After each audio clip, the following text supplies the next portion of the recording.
Iran और America के दरमियान जारी कशीदगी एक बार फिर मशरिक़ वस्ता को गैर यकीनी के बादलों में लपेट चुकी है। सवाल ये नहीं है कि दोनों ममालिक के दरमियान इख्तलाफात हैं, बल्कि असल सवाल यह है कि क्या ये इख्तलाफात सिफारतकारी के जरिए हल होंगे या ताकत के इस्तेमाल की तरफ बढ़ेंगे। जैसा कि ईरान का जौहरी प्रोग्राम एक दहाई से ज़ायद अरसे से आलमी सियासत का मरकज़ बना हुआ है। 2015 में होने वाला जौहरी माहिदा, जिसे बाज़ाब्ता तौर पर जॉइंट जो कॉम्प्रिहेंसिव प्लान ऑफ एक्शन कहा जाता है, इस उम्मीद के साथ तय पाया था कि ईरान के एटमी प्रोग्राम को महदूद करके खित्ते में इस्तेहकाम पैदा किया जाएगा। लेकिन 2018 में अमरीकी सदर ट्रंप ने अमरीका को इस माहिदे से एकतरफा तौर पर अलहदा किया, जिसके बाद पाबंदियों और दबाव की एक नई लहर शुरू हुई और आज अमरीका और ईरान के दरमियान बढ़ती कशीदगी इसी फैसले का तसलसल दिखाई देती है। यही वजह है कि अब डोनाल्ड ट्रंप अपने हर बयान में यह कह रहे हैं कि ईरान को एटमी हथियार रखने की इजाज़त नहीं दी जाएगी और माहिदा ना करने की सूरत में इसको बुरे नताइज का सामना करना पड़ेगा। गुज़श्ता रोज़ बोर्ड ऑफ पीस में खिताब करते हुए डोनाल्ड ट्रंप ने इन ख्यालात का एक बार फिर इजहार किया।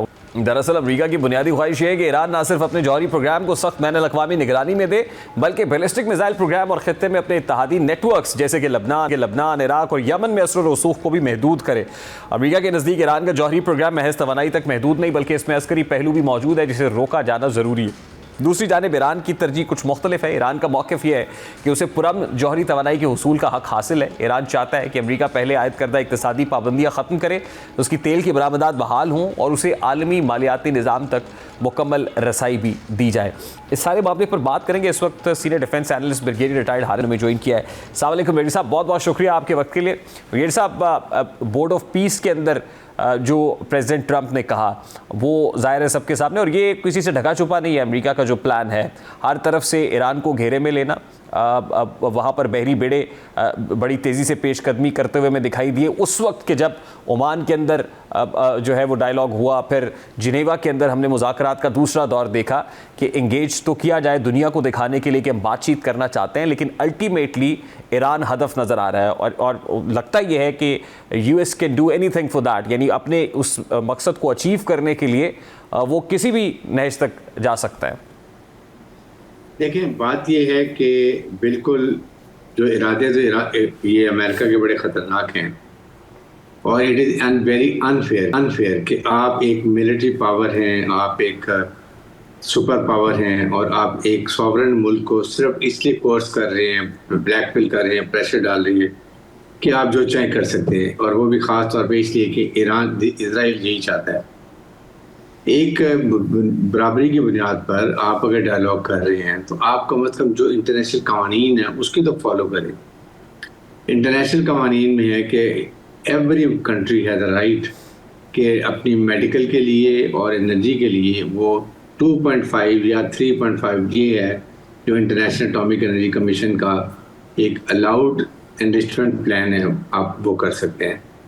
और वो भी जब ईरान कहता है जी इंटरनेशनल एटॉमिक एनर्जी कमीशन की मॉनिटरिंग में आप चेक कर लें, और उनके स्पिरिचुअल लीडर ने ये कहा जी कि ईरान बिल्कुल एटमी हथियार नहीं बनाना चाहता, ये इस्लाम के भी खिलाफ है।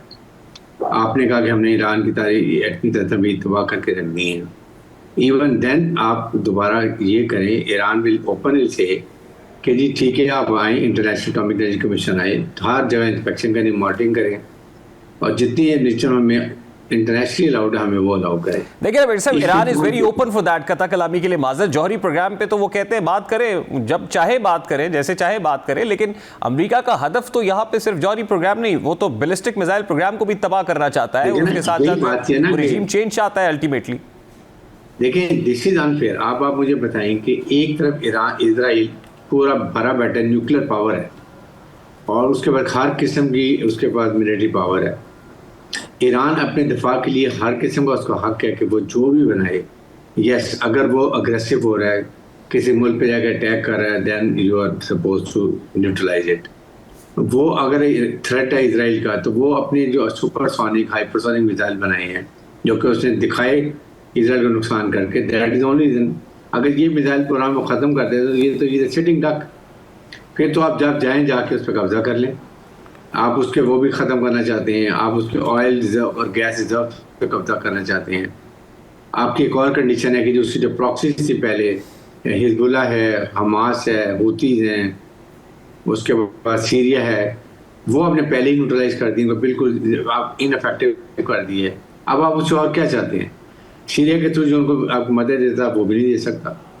तो अब तो आपके पास मतलब ये तो आप वो डिमांड कर रहे हैं जो आप एक नॉर्मल एक कमजोर मुल्क भी नहीं मानेगा। मेरे ख्याल में ये एक वेरी अनफेयर है कि अगर आपने अटैक कर दिया फिर कहें कि नहीं वी वांट। लेकिन प्रेसिडेंट ट्रंप तो पूरे खित्ते के अंदर अमन को इसी अटैक से मशरूत करार दे रहे हैं कि अगर ये इससे विकेट कर लिया जाता है, ईरान को कंट्रोल कर लिया जाता है, तो खित्ते में अमन आ जाएगा। इससे ताबीर किया आपने, स्टेटमेंट सुना होगा प्रेसिडेंट ट्रंप। नहीं, खित्ते में अमन कैसे आ जाता है? इसलिए आ जाता है इजराइल खुल्लम खुल्ला जो मर्जी मिडिल ईस्ट में करे। ये प्रॉब्लम है कि फिर उसको और किसी का डर नहीं है, उसको पीछे नहीं पता कि ईरान बैठा हुआ है, एक स्ट्रॉन्ग मिसाइल पावर लेके बैठा हुआ है। और सेकंड है कि आप इसके बाद बाकी रह के जाता है। मुझे बताइए कि जो इजराइल का जो डिज़ाइन है ग्रेटर इजराइल का, वो तो हाफ ऑफ मिडिल ईस्ट शामिल है। और यहाँ पर बहुत बड़ी कमज़ोरी अरब ममालिक की, इस्लामिक वाली की, कि वो आप इस वक्त खुल के अमेरिका से बात करें, आप वहाँ पर जाके बताएं कि this is what it is, कि डोंट बी अनरीजनेबल, और आप अपनी स्ट्रेंथ दिखाएं अरब इस्लामिक। नहीं, लेकिन ब्रिगेडियर साहब ये बात तो ऐसे स्टेज पे हुई है, बोर्ड ऑफ पीस के प्लेटफॉर्म से हुई है कि जहां पे अरब ममालिक मौजूद हैं, इंक्लूडिंग पाकिस्तान, इवन पाकिस्तान भी वहां पे मौजूद है। इस स्टेज से ये बात हो रही है। How symbolic is that? देखिए, यही मैं बात कर रहा हूँ कि यहाँ पर जो इस्लामिक ममालिक हैं, at least they can talk to president Trump के इसमें implication. I am sure Pakistan ने बैक टू डिप्लोमेसी 100% की है, पहले भी अटैक को जो है वो डिले करवाया है। आई एम श्योर तुर्किया भी शामिल होगा, सऊदी अरब भी होगा, कतर भी होगा शामिल। दे हैव टू टेल कि जी आप बताइए, हम दोबारा ईरान से बात करते हैं, जो आपकी मिनिमम रिक्वायरमेंट है। अगर आप एनरिच्ड यूरेनियम की है तो हो सकता है वो चले ईरान मान लीजिए कि मैं बिल्कुल नहीं एनरिचमेंट नहीं करता, ठीक है, वो भी आप कर लें। लेकिन अगर आप मिसाइल प्रोग्राम खत्म कर देंगे तो ईरान तो बिल्कुल टिकलेस रह जाएगा, फिर उसके बाद क्या रह गया? अब तो इसराइल आके, आपको पता है इसराइल ने इसको ईरान को फारिग करना है, उसके बाद वो मिडिल ईस्ट के दूसरे मुल्कों पर चढ़ाई करेगा। ये गलत फहमी अरब ममालिक की, अगर खामोश बैठे हुए हैं कि जी हमारी बारी नहीं आएगी, सबकी बारी आएगी। अभी कतर को उन्होंने एक निशाना बना के दिखा दिया था कि जी दे कैन कम, निगोशिएशन भी वो करवा रहा था, मीडिएट भी करवा रहा था, और उसी पर अटैक भी कर दिया था। तो इसलिए ये अब इस्लामिक और अरब ममालिक की बहुत बड़ी कमजोरी है। ये they have to show strength and unity.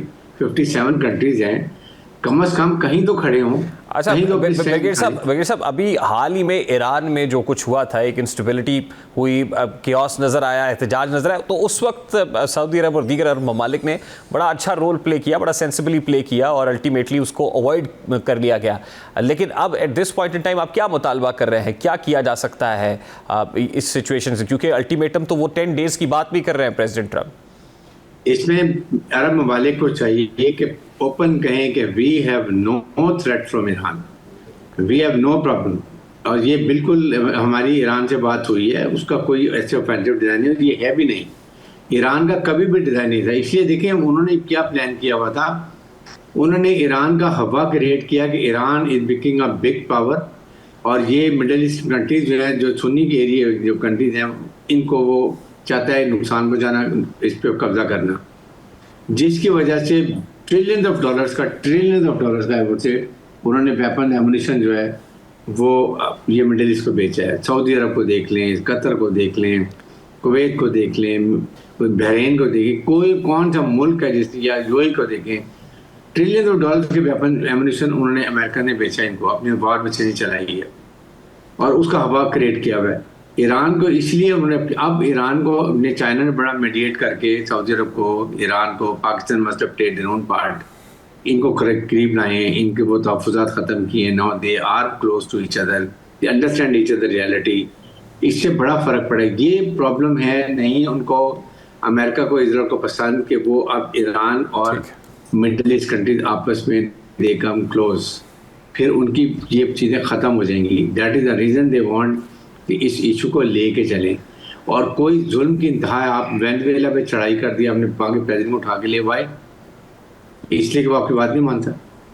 आप ईरान जो है वो रेजिडेंट मुल्क है, वेनेजुएला तो नहीं है। वहाँ पर उन्होंने पूरी तैयारी की हुई, दे न्यू कि उनकी बैटल ऑफ सर्वाइवल है, इसलिए उन्होंने पूरी तैयारी मिसाइल की रखी हुई कि अगर कोई अमेरिकन आएंगे, अमेरिका का नुकसान नहीं करते तो कम अज़ कम इसराइल का नुकसान तो करेंगे। This is the only reason.